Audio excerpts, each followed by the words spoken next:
Good morning, and welcome to Real Human Design Stories, where we share real-life stories of how human design has helped our guests know themselves on a deep, transformative level. Whether you're joining us live here during Sunday Story Hour in my Facebook group, or catching this on your favorite podcast platform on Mondays, you'll be able to find all the details you need in the show notes or the Facebook comments. Human design helps us to differentiate between what is ours and what is conditioning. By knowing and trusting ourselves, we develop deeper, more honest relationships and unlock our true gifts. I'm Kathy Bashanko, and my guest this week is Sean Wallbridge, a 3/5 Sacral Manifesting Generator, right angle cross of the Sphinx. And I met Sean, I first heard of and was introduced to Sean when somebody shared one of his due diligence YouTube podcasts. I think it was the first one I saw was the first one you did with Dr. Eleanor Haspel-Portner, who we have both connected quite a bit over. And I was really interested because I'd heard of Dr. Eleanor, but really didn't know much about her. So I thank you for introducing me to Dr. Eleanor. And then we connected, I think, in one of the Zoom chats, maybe of her webinar, and might have been, or maybe I reached out to you. I don't even know, but I know we chatted. I was on due diligence one time. It was kind of fun to have your little AI thing try to do my image, and I kept turning out looking like Jamie Lee Curtis, which is kind of funny since we share a birthday. But anyway, that's one of the things I really remember about that. But I really enjoyed doing your podcast on YouTube. So anyway, Sean, I'd like to really welcome you. And I think you have a really interesting story and you're a fun guy. And I think the audience is going to just really enjoy hearing your story. Are you ready to tell it? I am. Sure. It's funny you use the word fun guy too, because there's definitely a mushroom element to this as well. So, oh, I didn't think of that little fun guy. Yeah, no, there's something there. Gate zero, possibly. Anyways, my story. I was a non-spiritual person. I think I'll start with that. I had no connection to spirit, no connection to anything like that. I believe we had one kick at the can, and that was it. And, up until about 49, I thought I was doing all right. I actually crashed and burned in 2018 after having an ego death. My first ego death that was not plant medicine based. My best friend and business partner turned out to be a covert narcissist, borderline sociopath. He was in the trustee of my kids. He was in my will. Took a business that I built over 15 years and made a crater out of it in 6 months. Disappeared to Cuba. It was a whole thing. So I was entering, as it turns out now, my Chiron, and had no idea what that was. But, make a really, really long and painful story short, I went up island to see a shamanic couple.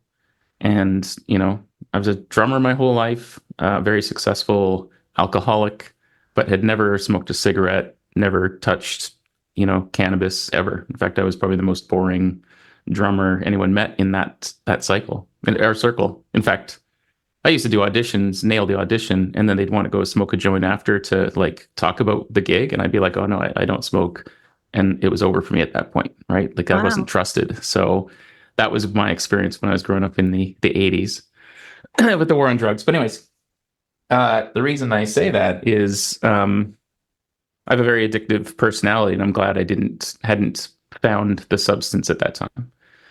Needless to say, it's a little over 3 years ago, I go up island because I was actually worried about my daughter and thought psychedelics would help. And so I went there thinking I was doing recon for her, but it ended up being my soul taking me there to wake me up. So, in a weekend, I did clinical grade MDMA on the Friday and got in touch with all sorts of crazy stuff and got, basically my first sense of what deep hypnosis can be, a deep trance. On the Saturday, I did a heroic dose of mushrooms. I'm fairly certain it was about 7 or 8 grams, which is a lot. Sunday was tantric dance. But the woman there had Chetan Parkin's book and said, I'm really interested in this thing called human design. Let me ask you a question. She said, if there was a pot on the stove and it was hot, I told you it was hot, would you touch it? Or would you need to touch it? Or would you believe me? And I was just like, literally like a sacral response. I was like, I'd have to touch it. Like, there's no way, right? She said, okay, well, that's kind of this 3-5 profile.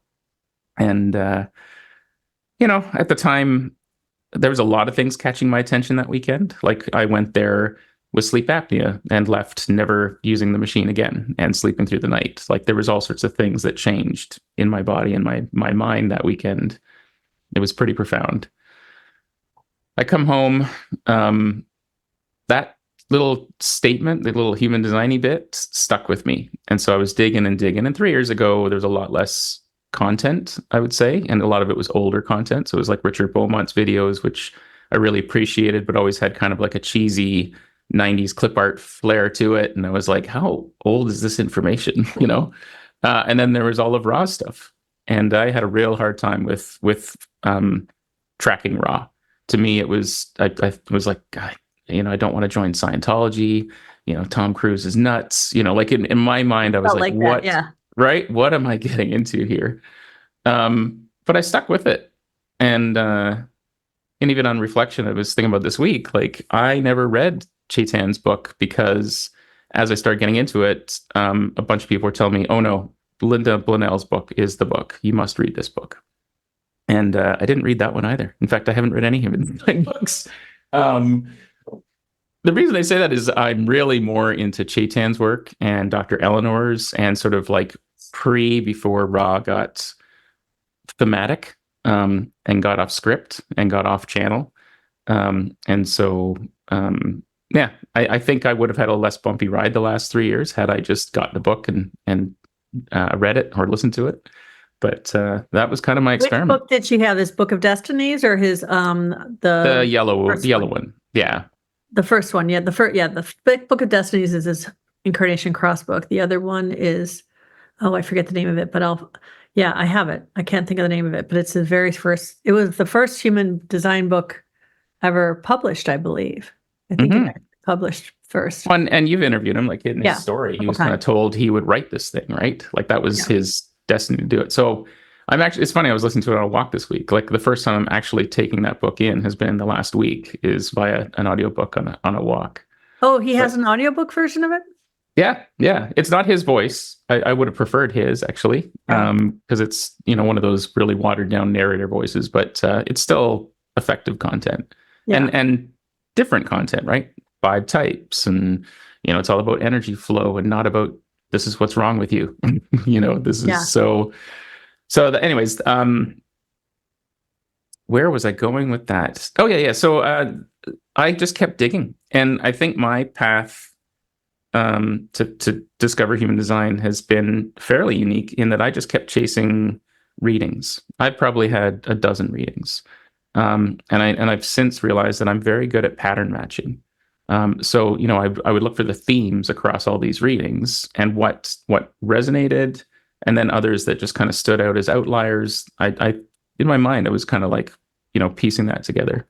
And I've had some really cool readings. Like I had a 4.5 hour reading with Richard Beaumont, where he's just drinking red wine, smoking, and doing impressions. Like it's amazing. Where did you get to meet Richard Beaumont to do that? Was it in person, or you mean you were it was a Zoom? Okay. Yeah, he does these daily transits where you kind of get like his transit report. Yeah, and I get those. About a year and a half ago, he said, "I'm going to stop doing readings for a while." I think he is doing readings again, but he was like, "I'm going to stop." And I had that sort of like, I got to do something about it. So I went, I bet he hasn't actually turned it off on his website yet. And sure enough, I go to his website and I could still buy it.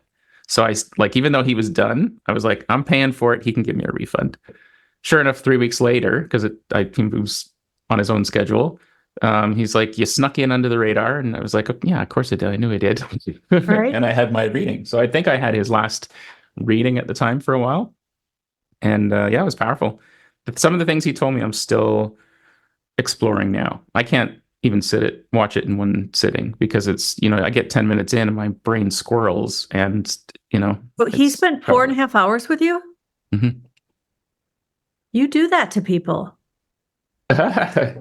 I know you and I spent a long time talking, and I've noticed like there are no short conversations with you, are there?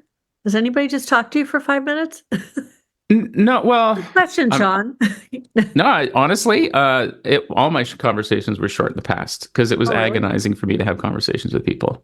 And through this whole process, through my healing journey, through my design, I realized I'm actually here to listen.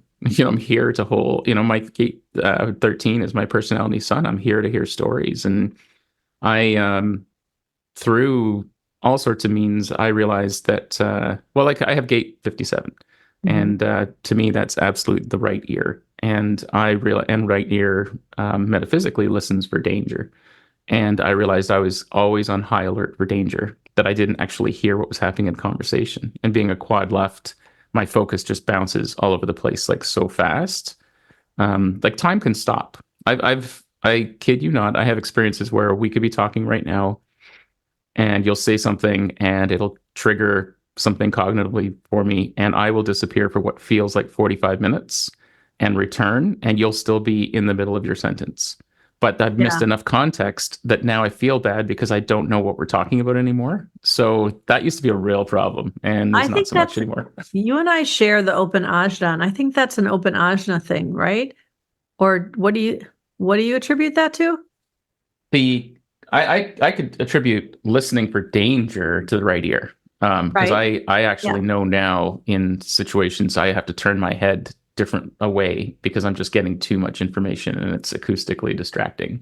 So you think when you disappear in the middle of a sentence, it's because of the gate 57, which is all about the future and, No, I see where you're going with that. I was just talking about what I was hearing. I was getting so much information. I'd agree with you. Yeah, like your head knowledge is pretty open like mine is too. So I just got that gate 64. I want to know the question. I'm always thinking about the questions, and it's been a big thing for me to have to learn that I'm just supposed to think about the question. I'm not supposed to figure out the answer.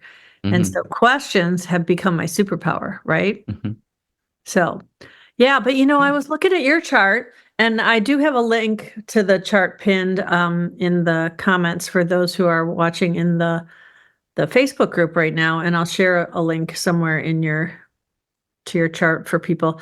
But you have so many you have like basically every possible connection between your throat and your identity center. Just about. No, yeah. You have all of them. You've got the 3 that. Oh, I see. And yeah. Sorry. And then the 1 that goes, the 10 that kind of goes around the 10-20. You've got the 31-7. You've got the 1-8. You've got or the 8-1, depending on which way we're reading it, and the 33-13. Yeah. So, and then you also, when you add to that you also have the 46-29, which to me is always about embodying the experiences and that sort of thing. There's so much like self-expression in your design, and I think you embody that very well with your personal style and the fashionista. I think somebody called you Vicky called you the other. Vicky called me, yeah. That's a new one for me, but it's like, yeah, you've definitely got your own. For those who are listening on the podcast, Sean's sporting a pretty pink mohawk right there. So, right, it is pink, right? Magenta, is that what you'd call it? I call it candy floss because it was purple, and as it fades, it kind of pinks out and becomes blonde. But yeah, it's pink. Okay. Well, go ahead, sir. Okay, I was just going to say back to your story, but if you had something else you wanted to share there, I didn't mean to. Well, it's the way you described me. That wasn't me 2.5 years ago, 3 years ago. Not so whatsoever. I was a nice, very conservative IT guy that always tried to do the right thing, but just like, as a 3-5 or whatever we want to look at it, nothing was going right. So it has been design that's allowed this expression to come out. This mohawk, I've got line 1 in my design, and it was almost like once the mohawk appeared, my body relaxed. Like, oh, he's letting me peacock in some fashion, right? It was like I was denying. How was that? You said line 1 in your design? Did you mean gate 1? You mean? Or sorry, did I say line 1? Gate 1, yeah. Yeah, right. Yeah, Yeah, that Or like 1/8, you got that channel of creative inspiration that there's a lot of individual expression there. Yeah. So, Mhm. okay, but back to your story. So you were saying that you got a lot of readings, and one of the things that I um, find really interesting is how many people I talk to now who have been self-studying, which I think is a great thing to do, and they go years and years and years, and they never have anyone else. They don't ever like actually get a real reading, Mhm. right? And so you said you've had quite a few, and I'm wondering what your first reading felt like. My first reading was with Kendra Current. She's a projector singer. She does NLP, and I was very interested in NLP at the time, so it seemed like a good choice. And she was fantastic. She actually, I was so keen on human design that I was making sure everyone was. So I had her give readings to my wife and kids, and way too early for that. If you want to create resistance with people, shove human design down their throats. Oh So yeah. that might have been a mistake at the time, not of any fault of hers, but yeah. So I had my first reading with Kendra. I then had a follow-up one. Then I can't remember the woman's name, but she was in. I didn't know anything about quantum human design and Karen Curry Parker stuff at the time, but she had a different take. She had this PowerPoint deck, and she referred to me as a time bender, and I was like, man, that is exactly how it feels right now. So energetically, I was like, okay, this is starting to feel better. Like Right. Kendra said all the right things, but it was more the traditional side, and it was still early for me, so I was still picking up on it. So then I had then the quantum thing came along, and I was like, damn, that resonates. And then the most powerful one I had for a while was from a group whose website seems to be down, so I don't know if they've moved on, but it was called Tan Astrology, and they did combo readings where it was human design, gene keys, and astrology, and it's not done face to face. I think that was one of the most powerful because it was two women that were talking about me, had never met me, didn't even know what I looked like, and were giving me a reading. And when two people are agreeing with each other on the themes of your design, there's something super powerful about that. And in fact, that's something that myself and two others are working on. We've created something called the Triple Helix Experience, and it's a three-way reading because I think there's just so much external validation that can come from that, right? Like if you were to sit across from a psychic or a supposed psychic or a tarot reader or even a human design reader, there's a certain amount of trust that will be there, and a certain amount that you'd be like, they're reading my facial cues. Like I'm Right. getting this right, and I don't have that right, right? There's something powerful about two people just going, this person's going to probably experience this, this, and this. And when it goes ding, ding, ding, ding, ding, it's powerful. So that was like the fifth one.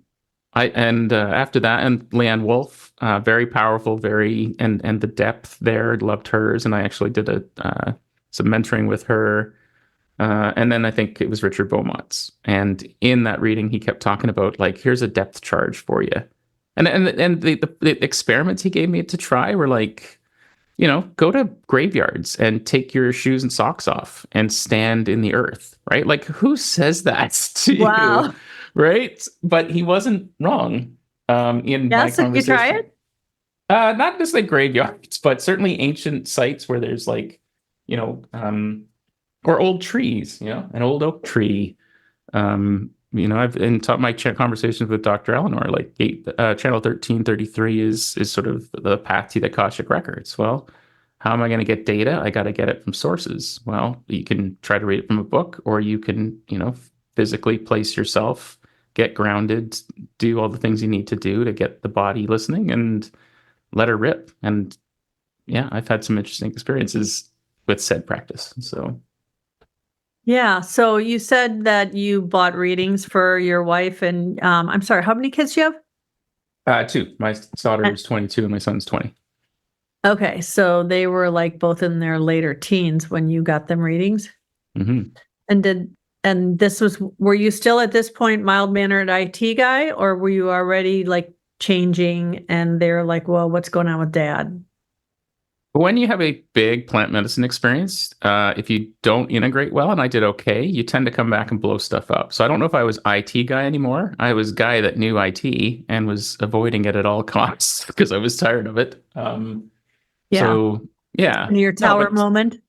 yeah, oh yeah, and things changed, right? All of a sudden, Dad's a little more honest and present in the moment. I was always honest, but not saying what I needed. I had no boundaries. I had none. I mean, my big old open heart, I was looking for worthiness everywhere. And it was a problem. It was my openness and being a 3-5 and just my, literally no validation my whole life will make you seek it. And I didn't realize just how damaging that was to myself and my boundaries. It took a long time to learn to say no to people, and I had to do it in stages. Like I had to develop strategies around saying no to loved ones because they were just so used to either yeses or me getting involved in their lives when it was none of my business.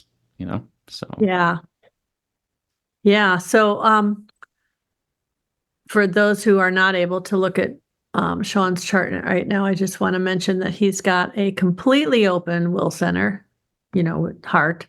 I always clarify because, now that in quantum human design, Karen has started drawing the identity center as a heart.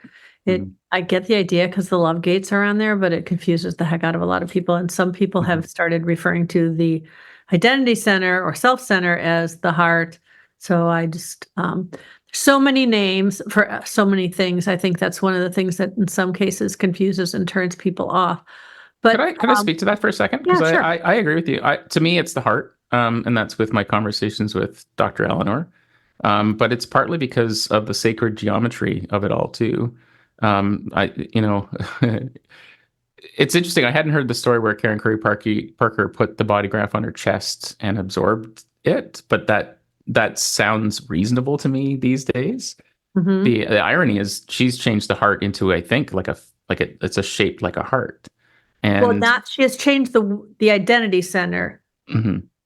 The G center is now shaped like a heart. Oh, I see. All the love gates are on there, and yet in traditional human design, the heart is the ego, the will, which she has different names for everything, and I understand that, and I'm not trying to say everything resonates with who it resonates with or whatever, but I just do think that sometimes causes confusion, and I do think that part of it is because both of those centers are the story in traditional human design is that they comprised the actual heart chakra before it split, which I don't resonate with the idea of a chakra splitting. I resonate more with the idea of other chakras coming online into our awareness that maybe we've got tons of chakras. It's not like there's only 9 chakras anyway. So yeah, sorry. My point to that though is that there's sacred geometry in the body graph, and that's why, like, even when it was being channeled to Ra, it was 4 days of just like, these are the dimensions. These are the dimensions. So, my friend now and I have talked about like printing our body graph and putting on the wall, but having the correct body graph with the correct geometry to get the actual, healing and beneficial energy from it. So when it's modified for marketing and branding purposes, it's arguably not entirely accurate anymore. So, and I will also say, I believe that didn't Dr. Eleanor say that she has the copyright or something on the original body graph, and so all these other places, including my own branded version of the chart, they give you the gates and the energies and show you all the things, but the lines of the geometry are only going to be consistent in Dr. Eleanor's, and I believe Chetan Parkin, and I don't know who else. Do you know anybody else who has that? I don't know who has it, but yeah, that's what I understand. From what I understand, IHDS is actually aware that the calculations are slightly off, and had to maintain that position. Now, whether this is just all through various conversations with a number of people, yeah, it's what do I want to say to that? Yes. Yes. I think Eleanor has put in the time and the diligence, the due diligence that I mean, this is how I know. I just know, or firmly believe. And part of it was just in my first conversation with her. Um, she was just such a badass. Like, we're talking in the 90s. She was doing punch cards validating this data. So while everyone else was kind of like having fun with themes, she was actually like scientifically validating this because that was her background. And she Yeah. described it as like she had two kids on her knees and she was using punch cards. And as someone that's been in technology for 30 years, that was no easy task. That took like fierce commitment. And Yeah. so like she had my respect like instantaneously with that. Yeah. So and yeah, so Well, one of the things that I've noticed too, having, you and I share the design with the completely open ajna, is I can hold seemingly opposing views equally in my mind now, which I never used to. That used to just cause me to have to say, well, how can I respect this person and their work when it is directly in opposition to this person and their work?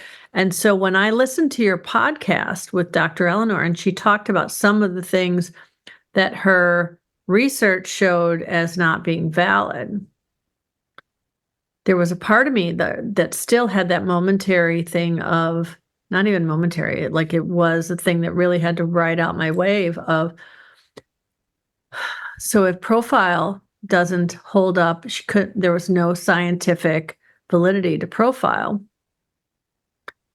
how can I, in good consciousness, continue to teach people about their profiles, right? mhm. Like, this is what I do. I teach people this stuff. And so for a while, I was like, okay, maybe I should just shut the door on that, right? Because there's a fear of like, what if my whole world crumbles? What if my foundation, what the rug gets pulled out from under me?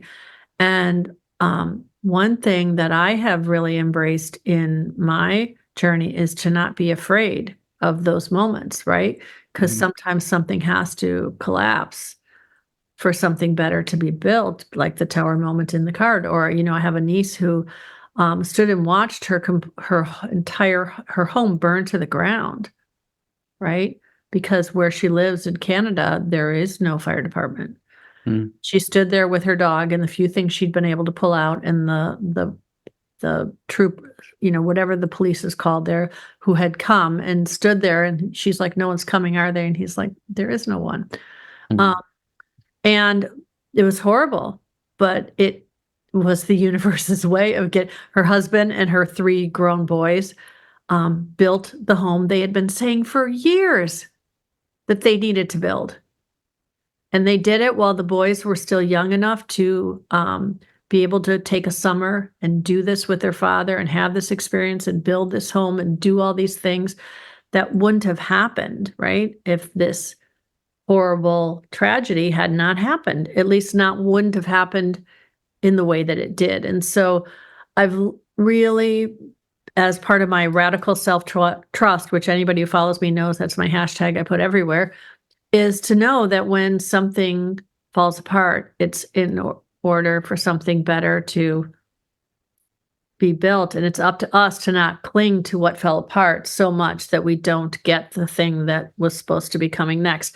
And so I want to take that back to your story and go to, okay, so you're saying you came back, you're a guy who knows IT, everything's starting to Mhm. kind of, I mean, did you feel like you were jumping off the tower like in the tarot cards? Like or were you just in there watching it all crumble around you? What was going on with you?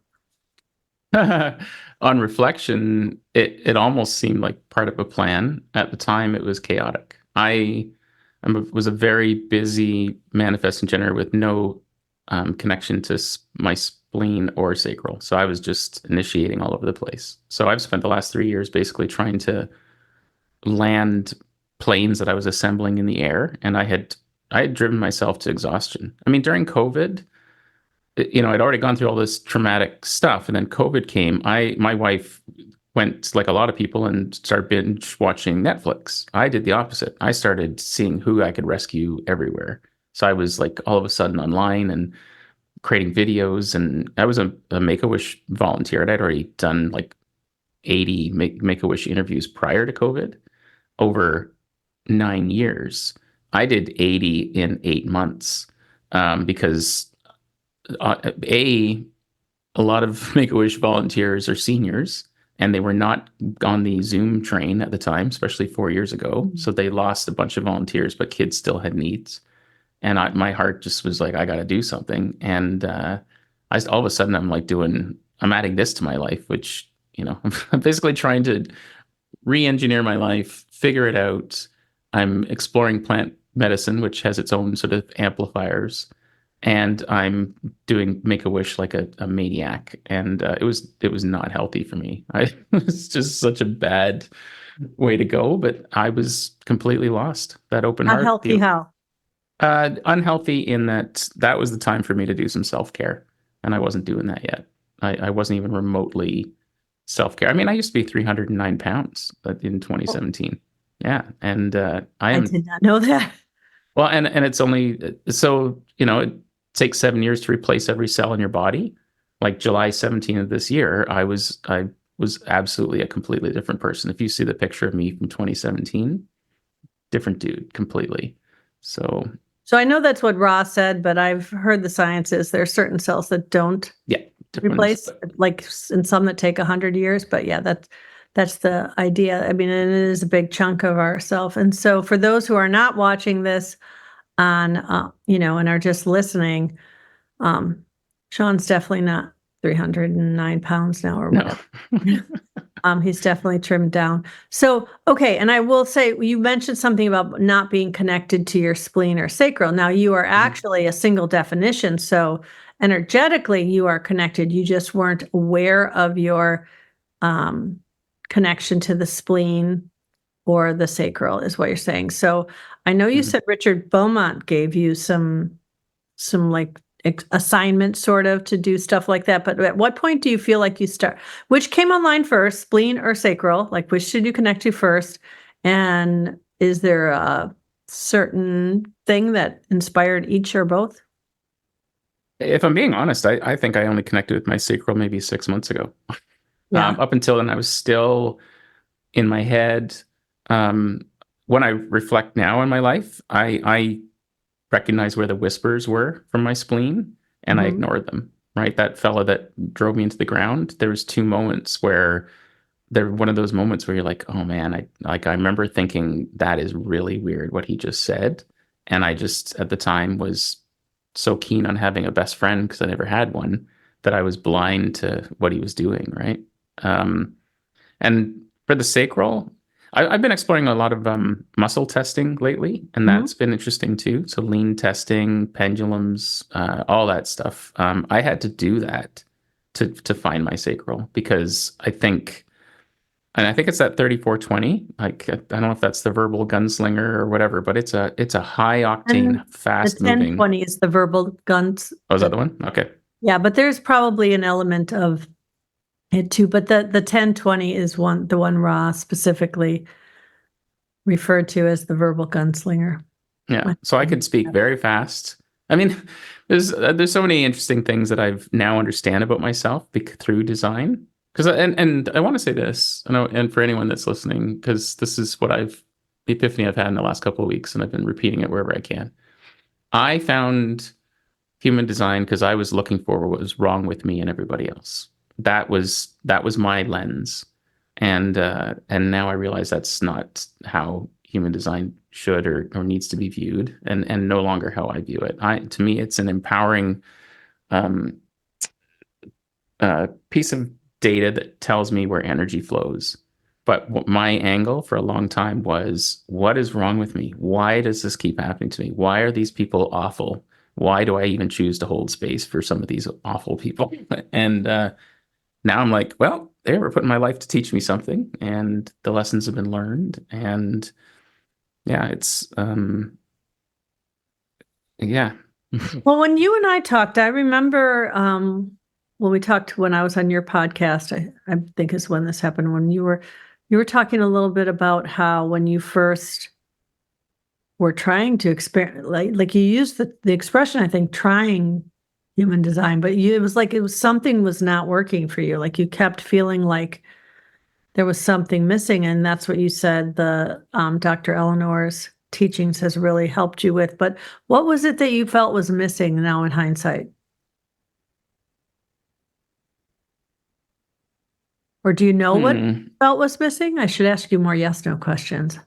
Well, I mean, the reason I'm really interested in Dr. Eleanor's work is I think for someone starting out, despite all the charts and all the data, it's actually a simpler system. It's really about where energy flows.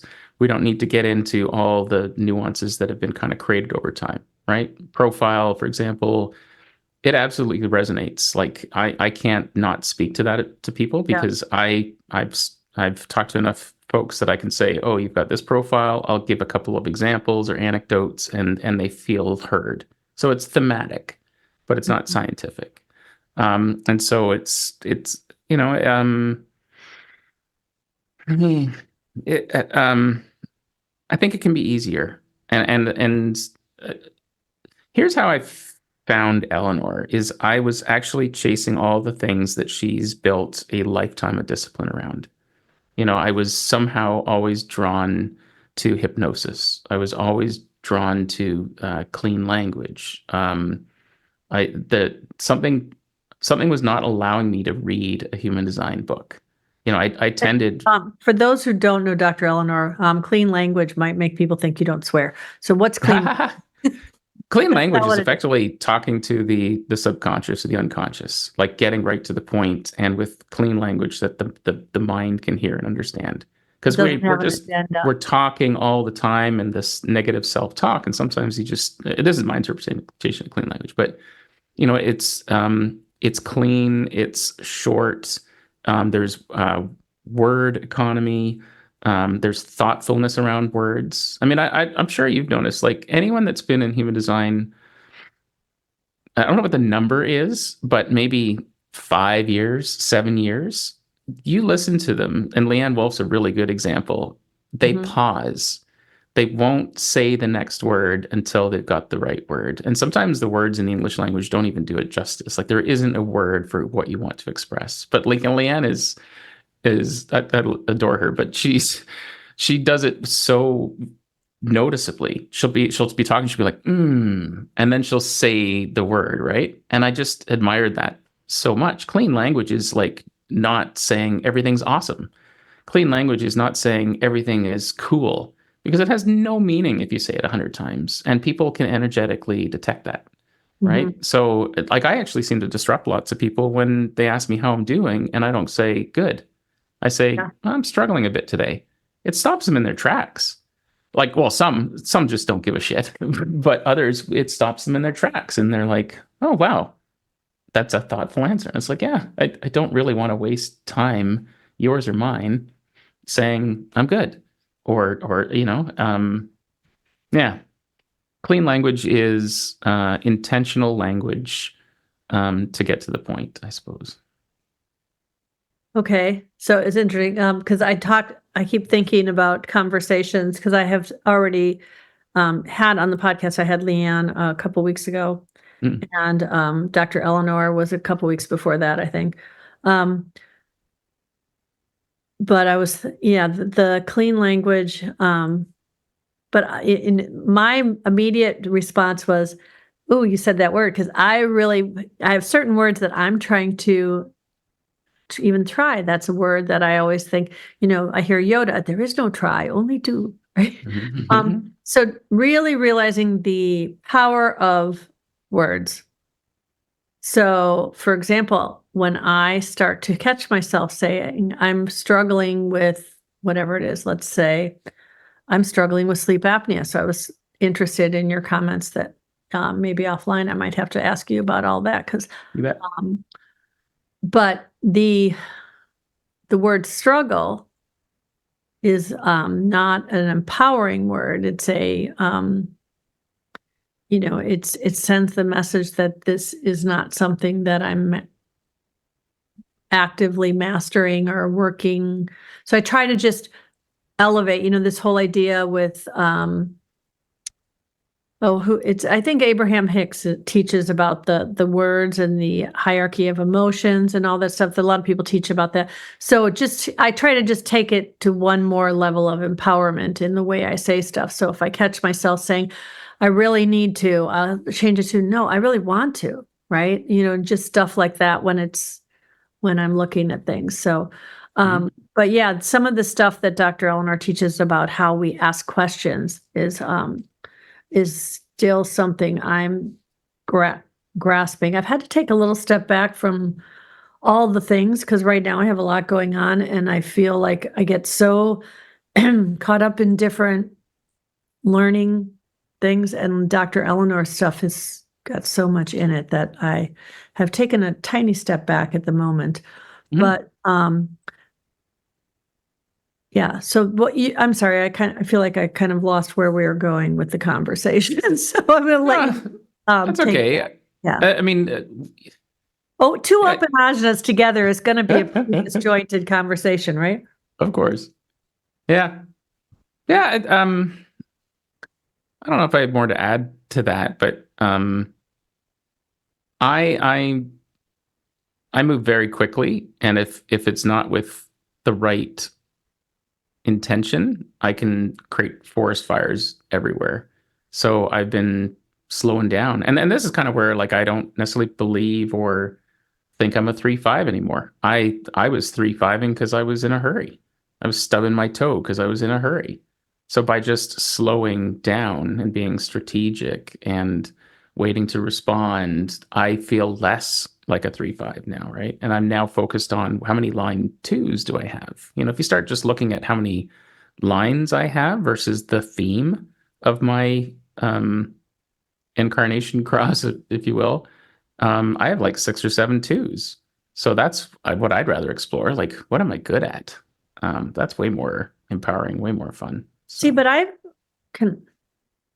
feel like that is in some way seeing the 3-5 as a negative. And I think the 3-5, so I'm someone who has 3-5s are my fractal. Like if you look at the lines of our nodes, and you look at the profile lines of that tells you a lot about who you're here to, or who's meant to be in your environment. And I have 3. I think the 3 is on my, I'd have to look. You have my chart in front of me. 3 is on my design side, I think, right? My nodes, and 5 is on my personality, or is it the other way around? Primarily 3 is on your personality, 5, on the design. On the nodes. Yeah. Yeah. On the nodes, yeah. 3 is personality. Okay. Yeah. So my environment is meant to be, there's meant to be a lot of 5s on the stage in the environment of my life. So, and 3s, I'm going to see things in a very third line way. And I don't see either one of those as something that's any less appealing than the second line. The thing I've really seen is the way that the third line is often explained to people is disempowering in traditional human design language. But the third line profile is the experiential learner who, like you said, often has to experience it themselves, because once you experience it yourself and you know it in your core of your being to be true, and you're not taking it in from some external authority, your own inner authority knows from experience that this is true, you can bring it to the tribe through this 5th line or the collective, depending on your own circuitry, voices, that sort of thing. But that 5th line is the heretic savior. It's the visionary leader in quantum human design. It's really here. It's the teaching line, right? So the 5th line is going to bring that information in a way that is really powerful. And the most powerful messages are going to come from what you've experienced to be true yourself.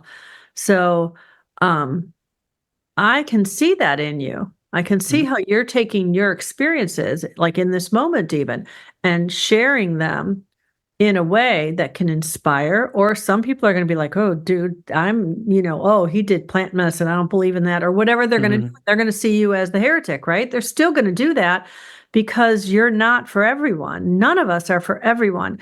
And the more you have fully stepped into who you are, with that, you have so many activations. You're sleeping phoenix, right? Sphinx, cross of the Sphinx. Yeah, Sphinx, yeah. That cross of the Sphinx is one of the two profiles that has all of your incarnation cross gates on your identity center. So who you are is what you're here to do, right? Really fully embodying. You got that 4629, which is, the disco, all about, there's so much embodiment in that channel. And yeah, so yeah, you're a 3-5, dude. So don't get me wrong. Thematically, I agree. I'm a 3-5, and all the things, right? Yeah, Right. Bump into everything, everywhere. Projected onto me, I've got all the answers, and I'm constantly letting people down because they have bigger ideas of who I am than I do. That's all true. All I'm saying is, at least with my conversations with Eleanor, she's tested the science of it, and it's a theme. And I've had conversations with her and others, and it's kind of been the same story. Like, Ra created Profile because he needed money. He was like, I need to make some bucks because he was broke. And so he created Profile because it was a good story. And it's absolutely, like, it's what grabs people when I first talk to people about human design. If I see a 6-2, I start speaking of the first 30 years of their life, and or a 2-4 of just being like, you're good at stuff. Stop saying you're not. It's annoying, right? Like, there's all these things that you can say to people that just, like, it captures them. So thematically, it's there. But are we talking about science and statistically proving it, or recognizing that there's patterns in there that allows people to feel recognized, and then from there you start doing the work? So, like, I have lots of conversations with Eleanor lately because I want to work with her, and I want to deliver her version. It feels good for me. And we've had conversations where she says, well, you have to, I've spent my lifetime on this work. I want it to be honored properly. And so that's fine. I still can't, there's all this other information out there that is going to be coming at me. So we've had some great conversations around, it is a theme. It is, there's aspects to it that ring true, but it doesn't make it scientifically accurate. And if we're going to talk about incarnation crosses, mine is very short. I'm here to be intuitive about the past and bring shortcuts to the future for people. Well, I'm here to say I've heard from many sources that Ra created Profile because he needed to make a buck. And that was kind of, he was a soul having a human experience like the rest of us, trying to make sense of this. And he was broke, and his history prior to that was being someone that sold property to people that he didn't own. Like, he was a scoundrel. So he was broke, and he didn't have many people that wanted to help him, but he had information that could help everybody raise collective consciousness. So when I have heard many times that Profile was not channeled, didn't come from the voice, and can't be statistically matched, it's a theme. It's a helpful theme. It's an interesting theme. It's a great story, but it's just a theme. Anyway, sorry, that's my little rant. You said that with very much certainty. And so here's the thing I'm going to say, with all due respect, because I respect Dr. Eleanor and her work. But I think sometimes we do a disservice when we think that everything that's created because someone needed money somehow devalues what they've created, right? Because money is a great motivator. But if we say that everything someone did because of money is not of value, then we would lose a lot of wonderful things in the world, right? A lot of motivation comes because, we needed to get off the couch and find a way to put food on the table. And so I think we do a disservice when we say that just because Ra needed money. I mean, it's really a shame that a person who went through everything that he went through was that broke because people weren't ready to pay for this. And this kind of goes back to what we talked about in the beginning when I said, you did a lot of readings. I'm assuming you paid for them. There are a lot of people out there, and myself for a while included, who are using this knowledge to change their life and, be changed by it, who have not felt that they should pay anybody for it, And so there are people who are really devoting themselves to sharing this knowledge and struggling financially, and they're out there doing the same thing now, and some of it feels icky too, but some of it is still really good.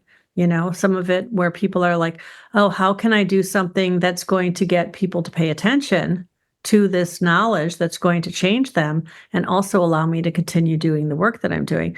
And I also want to say, when I talked to Dr. Eleanor the last time, there was a conversation we had a little bit that continued afterwards, and I wish that I had been recording. And because at one point I asked her, I said, do you think that everything of value can be proven scientifically? And she had to pause. And her ultimate answer was no. And so the other thing that I want to say about the thing that I would, probably is not a conversation for this podcast. I don't want to feel like I'm getting in any way argumentative because, like I said, I really value what she's done, but I've still never understood exactly what she's looking at to disprove profile. Like, are you, so how are you disproving it? I understand the stuff where she looked at the physical things, like did people who had an open heart have more chances of having heart disease than whatever? Okay, those things I can kind of see how you might have tracked that, but you also don't know who is, expressing their energy correctly versus incorrectly. And there's so many variables in there that I don't personally know that I would need to put a lot more time into understanding the process to be able to know how to accept what I'm going to say statistically this doesn't hold up, because there's so many expressions. And we've learned that as we continue to look at things like the gene keys, and we look at the shadow expression, the gift, and the city, and if we have, a bunch of people who have this in their chart, you can have the same chart as a serial killer, and you can be the most altruistic person in the world. And that person, because it's all in how the things are expressed. It's so it's understanding the dynamics of the energy, as much as it is, see, I think anytime we use human design to say this is predictive, or this is going to say exactly how you're going to be, or this is how this person is, or these people who say, here's who you should date, or here's who you should work with, I think those are all disservices. And I feel like I've been preaching. So I'm wondering if you have a response to any of that. Sure. Well, yeah, I felt actually a bit of that sort of 5 projection, to be honest, through that a little bit. Eleanor doesn't discount everything. Profile is one thing that she takes note with, and she's shown me some charts and graphs of like it's a statistic. She calls it the statistical artifact. Right. But it's and we don't need to beat right. That. Yeah, I don't want to turn this into that's not we're here to novella, Dr. Eleanor. I'm really wondering more in this story how you feel about the idea of looking for certainty in any of this stuff, because you and I don't have defined ajnas, and science is always looking for some kind of certainty, but even science is not about certainty. Science is about theory, right? No, science is about who has money to pay for enough studies, right, to show that it's real, right? Magic is just science that someone hasn't paid for to prove that it's real. And pretty much look at what's going on right now and Cross of Planet coming to an end, like the bullshit's coming to an end, thankfully. Most of the things that we're doing to ourselves and our bodies is because someone had a motive and paid for a study and it became science.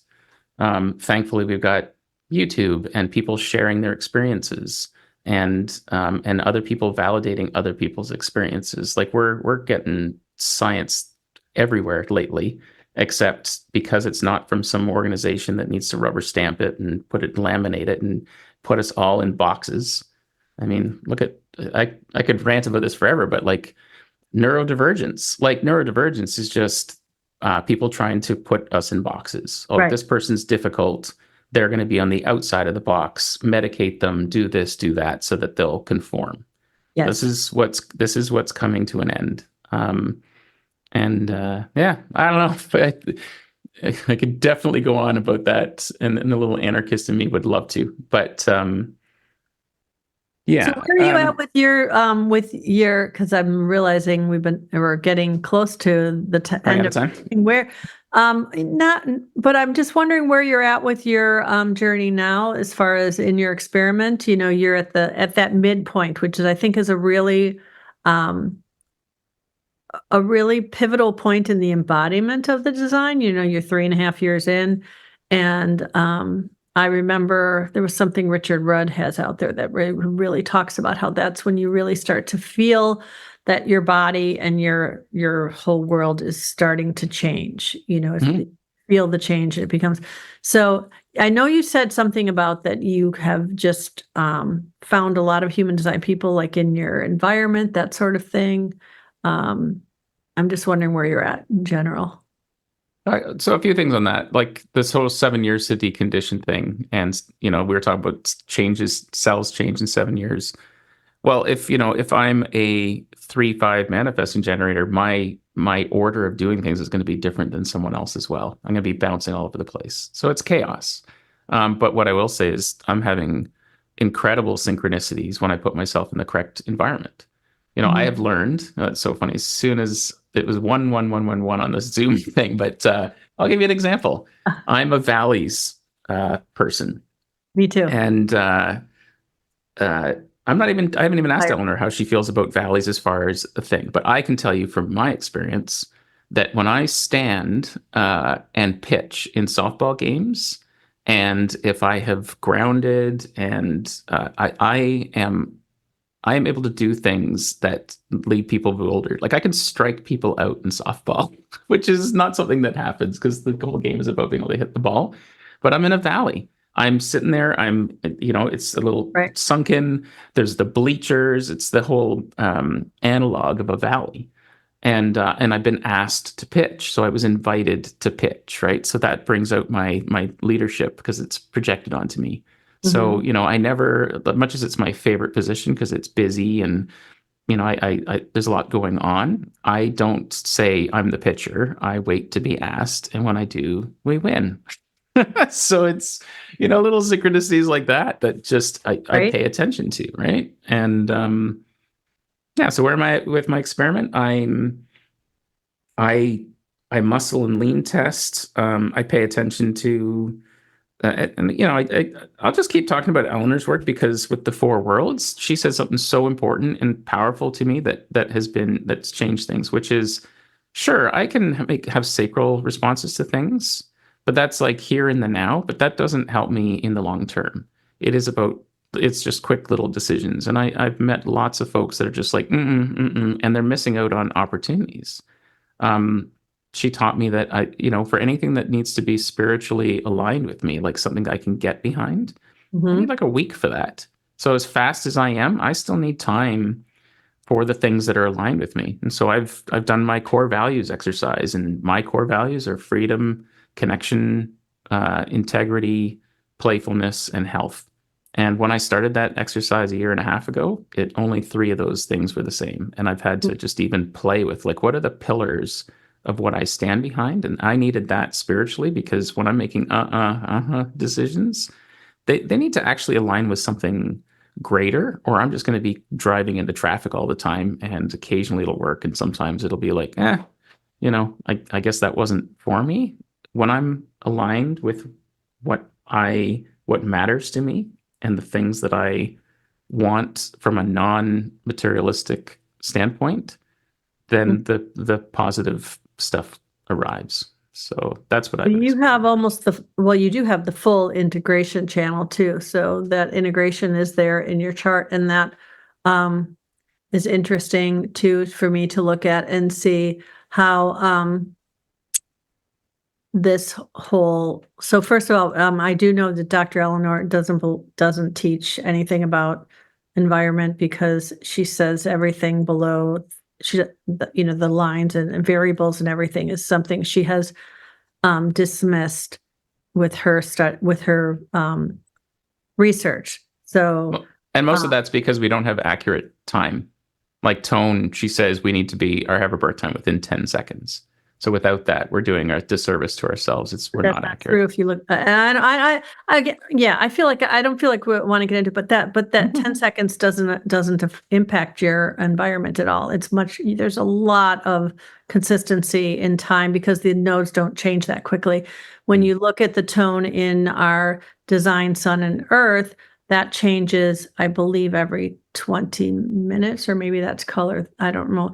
But it's not, it really doesn't have to be, it's base that you have to get. Base is the one that has to, which is a much deeper layer that I haven't gotten into because of that reason or whatever. But okay, so I just want to say that the integration circuit, is saying you really need to feel that sacral response, your splenic intuition, and feel it in the moment and honor it in the moment, but then over time continue to integrate that with what you're feeling in the next moment. So big decisions for anybody. I think anybody who thinks that because your sacral says, in the moment, you should go get a divorce is, missing the point of the idea of true, like being an in the moment sacral person. It might be, okay, this is how I feel. It's acknowledging this is how I feel in the moment. That doesn't mean it's what we decide. So, and can I address that? Because I agree with you, and you've been in the experiment long enough that you're saying something that's mature. But if you go into Facebook groups, that's not what's happening. People are parroting stuff. People are blowing up their lives left, right, and center, and it needs to stop, or people are going to get hurt. And also this wisdom and this knowledge is going to get further diluted into something that's not actually helping us raise our collective consciousness, which is what I think it's here for to do. So absolutely. So, and that's a great note to ask. So if people want to connect with you, I know you've got your due diligence podcast on YouTube, but as far as people want to see more about you or hear more, and that's only on YouTube, right? You don't have that in podcast format yet, right?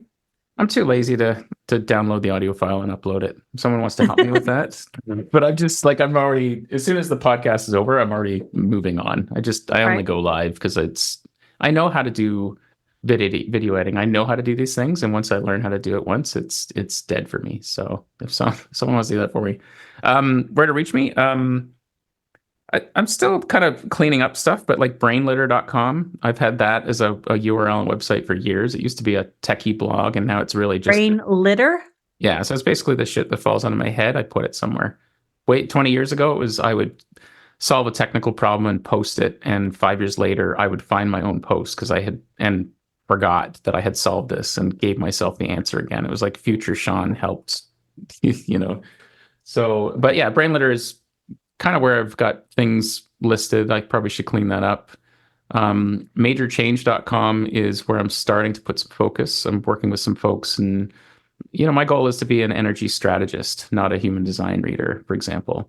And so I want to help people move energy and flow in teams and groups and stuff.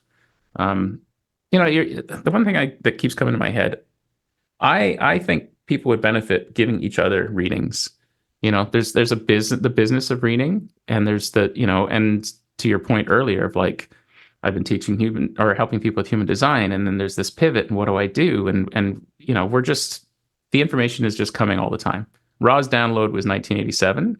Mm-hmm. We've evolved since then, and people are channeling it. Richard Rudd channeled his own version, right? Eleanor has done her own.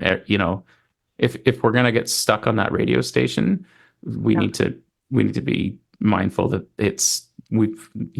humanity is meant to mutate, is meant to move on, and if we're only subscribing to content from that time frame, there's a problem there, I think. So yeah, I definitely agree. Yeah. So, and I'm looking forward to meeting you in person at the High Desert Human Design Conference in Santa Fe. That should be interesting. Will be a whole bunch of different kinds of philosophies of human design people at that event for sure. You haven't been before, right? What? You haven't been before? Not to that one, no. And I'm coming straight on the heels from the Colorado Springs Human Design Conference. I keep wanting to say concert. I don't know, maybe one of them will feel like a concert because I keep saying that. And I never have in years past, so I must know something. I really am looking forward to meeting you there. I think it's going to be whatever it's going to be, and it'll be it. Like you said, the one in Colorado Springs is very different, and I have gone to that one 3 years in a row. This will be my 4th year, and I'm presenting this time. So I'm going into it with the idea of that being a very different experience, being exactly what I need is something so different. So, but it's all going to be whatever we make of it, right? So it'll be an experience, guaranteed. Yeah. Every week we share stories of how my guests have come to understand themselves in a more loving and empowering way through the lens of human design. How you think and speak about yourself matters. Human design can show you the reframe of not only your own story, but the story you tell yourself about your relationships. If you're ready to start living a better story, I'd love to help guide you through the process of fully embodying who you came here to be. I invite you to check out my website at kathybashanko.com, where you can run your free human design chart, purchase personalized reports, and find all the ways to connect with me directly. And don't forget to follow Real Human Design Stories on YouTube and your favorite podcast platform. And please take a moment and give me a 5-star review. Thanks so much, Sean. This has been a mind-opening conversation, I'm sure, for not just me. And I appreciate your spending your Sunday morning with me. Yeah, it was a lot of fun. And I guess we'll see you in about 3 weeks, 4 weeks. Looking Something forward to like it. that. I don't know. It's coming up. Peace out, everybody.